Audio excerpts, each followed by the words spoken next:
Halo rekan-rekan value investor, kali ini saya akan membahas satu saham yang cukup populer di Bursa Efek Indonesia, yaitu Media Nusantara Citra dengan kode saham MNCN. Saham ini terlihat mengalami fase bearish beberapa minggu terakhir ini, terlihat harga sahamnya turun terus.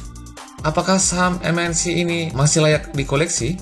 Apakah sekarang saat yang tepat buat masuk?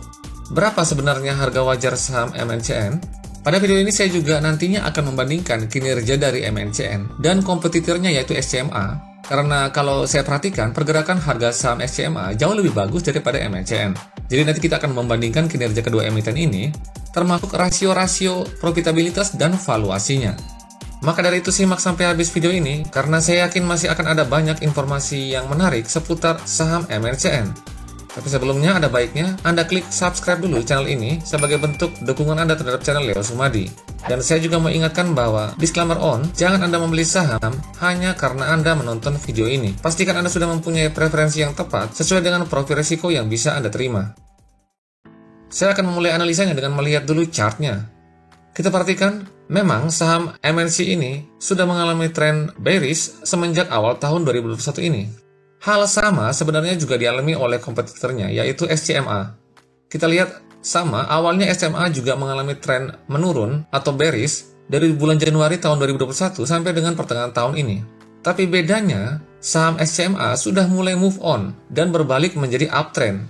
Karena kita perhatikan di sini kurva bearishnya sudah patah, artinya sudah membentuk tren yang baru, yaitu uptrend. Hal ini terjadi tepatnya di bulan Mei yang lalu, SMA sudah confirm menjadi tren bullish jangka menengah.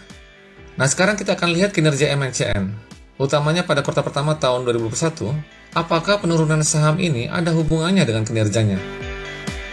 Kita perhatikan pendapatannya sampai dengan kuartal pertama tahun 2021, MNCN berhasil mendapatkan pendapatan sebesar 2.140 miliar.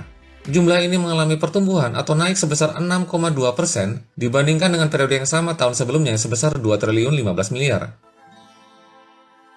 Nah, jika kita breakdown lebih dalam pendapatannya, kita perhatikan dari total pendapatannya ini 82%-nya disumbang oleh iklan. Dan jika kita rinci lagi lebih dalam, dari pendapatan iklannya ini ternyata sebagian besar atau 83% bersumber dari iklan non-digital.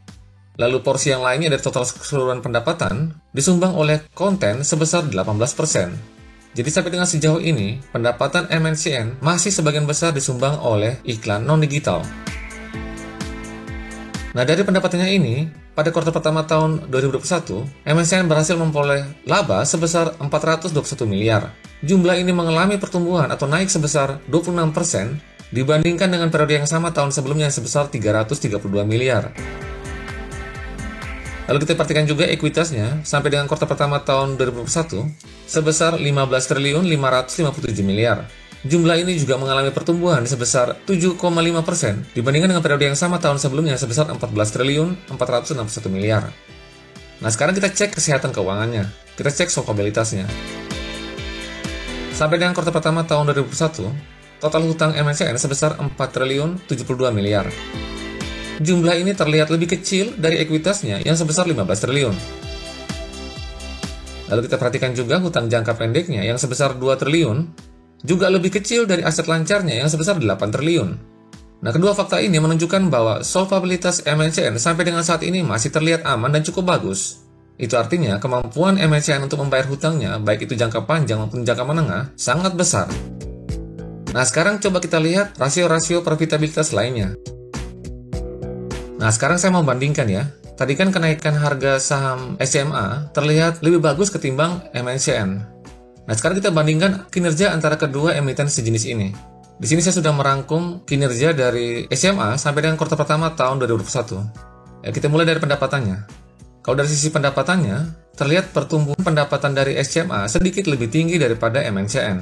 Pertumbuhan pendapatan SCMA sebesar 7,5% dibandingkan dengan MNCN yang sebesar 6,2%. Tapi kalau kita lihat dari sisi labanya, terlihat pertumbuhan laba dari MNCN lebih tinggi daripada SMA. Pertumbuhan laba dari MNCN kita lihat plus 26%, sedangkan SCMA hanya 6,4%. Nah kalau kita lihat ekuitasnya, terlihat sama-sama bertumbuh ya, tapi ekuitas dari SMA bertumbuh lebih tinggi sedikit ketimbang SMA. Nah kita perhatikan kalau dari sisi solvabilitasnya juga sama ya. Kedua emiten ini sama-sama mempunyai solvabilitas yang bagus. Jadi dari sisi kinerjanya sebenarnya tidak terlalu jauh berbeda ya antara SMA maupun MNCN. Nah sekarang saya coba ajak Anda untuk melihat secara lebih detail lagi tentang rasio-rasio profitabilitas dari kedua emiten ini. Nah sekarang kita perhatikan indikator rasio profitabilitas dari kedua emiten ini. Nah kalau dilihat dari rasio-rasio ini terlihat perbedaan yang agak sedikit mencolok. Kita perhatikan MNCN hanya unggul sedikit di gross profit margin. Gross profit margin MNCN sebesar 61,90%. Sedangkan SCMA, gross profit marginnya sebesar 53,77%. Tapi untuk indikator lainnya, terlihat SCMA lebih bagus daripada MNCN. Terutama nih kita lihat dari sisi ROA dan ROE-nya. Kita perhatikan ROA dan ROE dari SCMA masing-masing sebesar 19,32% dan 36,88%. Sedangkan MNCN mempunyai ROA sebesar 8,12% dan ROE-nya 10,56%. Jadi terlihat perbedaannya lumayan jauh. Nah, hal ini menunjukkan bahwa kinerja SMA terlihat lebih efisien ketimbang MNCN. Nah, hal inilah yang juga menjadi pertimbangan dari investor lebih memilih saham SCMA ketimbang MNCN. Tapi secara keseluruhan, kinerja dari emiten MNCN ini masih menunjukkan kinerja fundamental yang sangat baik sampai dengan kuartal pertama tahun 2021. Nah, sekarang lalu kenapa sahamnya turun terus? Nah, sekarang saya mau tunjukkan kepada Anda fakta lainnya. Anda perhatikan, dalam 6 bulan pertama di tahun ini, saham MNCN masih mencatatkan net buy asing yang cukup besar. Dan pada data berikutnya kita perhatikan, induk usaha MNCN yaitu Global Mediacom Tbk dengan kode saham BMTR masih terus mengakumulasi saham ini. Nah memang kalau tidak salah, memang MNCN berniat untuk melakukan buyback sahamnya selama tahun ini. Jadi memang kalau kita lihat dari data ini, memang hal itu sudah terjadi. Tapi di sini yang saya mau sampaikan adalah, sebenarnya karena tidak ada alasan apapun secara fundamental dari saham MNCN ini untuk turun terus seperti ini, maka penurunan sahamnya ini kemungkinan besar hanya karena ada pihak-pihak tertentu yang ingin mengakumulasi MNCN pada harga diskon alias rendah. Nah, kenapa saya bilang diskon? Nah, mari saya ajak Anda untuk menyimak analisa harga wajarnya sebagai berikut. Sebelumnya kita cek dulu valuasinya. Nah, supaya lebih fair, kita cek valuasi MNCN dan SCMA, mana yang lebih murah. Kita perhatikan, sampai dengan video ini dibuat, PER dan PBV SCMA masing-masing sebesar 23,29 kali, dan PBV-nya 8,59 kali. Sedangkan untuk MNCN, PER dan PBV-nya masing-masing sebesar 7,73 kali, dan PBV-nya 0,82 kali. Nah, kita perhatikan, kalau dari sisi PER dan PBV, saat ini terlihat MNCN jauh lebih murah daripada SCMA. Nah, kalau memang lebih murah, lalu berapa sebenarnya harga wajar dari MNCN ini? Kita perhatikan grafik ini menjelaskan rata-rata PBV MNCN selama 10 tahun terakhir. Kita perhatikan grafik berwarna orange yang disebut sebagai mean PBV, yang artinya dalam 10 tahun terakhir, saham MNCN biasanya diperdagangkan dengan PBV sebesar 3,25 kali. Nah, saat ini PBV-nya sebesar 0,82 kali.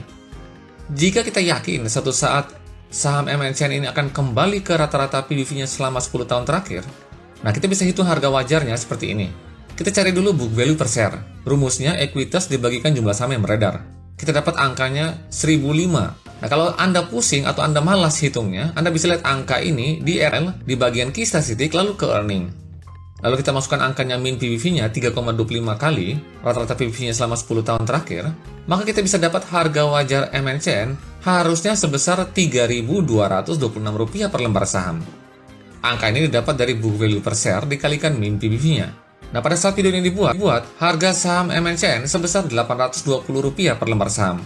Itu artinya kita punya margin of safety sebesar 74,89%. Angka ini didapat dari presentasi selisih harga wajar dan harganya saat ini. Nah, jika kita kurang yakin suatu saat saham MNCN akan kembali ke rata-rata PBV-nya selama 10 tahun, kita bisa turunkan level confidence kita ke -1 standard deviation band-nya di angka 1,7 kali, yang terlihat dari grafik berwarna hijau ini. Maka kita bisa hitung harga wajarnya sama seperti tadi, tapi kita rubah. Tadi kita pakai min PBV, sekarang kita pakai -1 PBV-nya sebesar 1,7 kali, maka kita bisa dapat harga wajar MNCN harusnya sebesar Rp1.709 per lembar saham. Itu artinya kita punya margin of safety sebesar 52%. Nah, kalau kita masih kurang yakin lagi, kita bisa turunkan lagi level kita ke PBV satunya. Artinya target harga kita, harga saham MNCN akan kembali ke book value-nya, yaitu sebesar Rp1.005 per lembar saham. Nah, itu artinya kita masih punya margin of safety yang cukup besar, yaitu sebesar 18,41%. Memang saat video ini diposting, saya sebelumnya yang tidak tertarik dengan saham MNCN ini karena adanya Om Hari, tapi memang terlihat dari valuasinya yang saat ini sudah terlihat sangat seksi alias sangat murah. Jadi saya kembali tertarik untuk membeli saham ini. Ya setidaknya paling tidak menurut saya akan hold sampai dengan window dressing nantilah. Tapi di samping itu semua, memang fundamental dari MNCN ini terlihat sangat baik. Dan tidak ada yang kurang atau tidak ada yang salah dengan fundamentalnya. Sehingga menurut saya penurunan harga sahamnya ini hanya bersifat sementara saja. Ya karena tadi, mungkin saja ada pihak-pihak tertentu yang menginginkan MNCN di harga diskon alias harga yang rendah. Oke, sekian dulu analisa tentang fundamental MNCN kali ini. Semoga informasi ini bermanfaat. Salam Value Investor.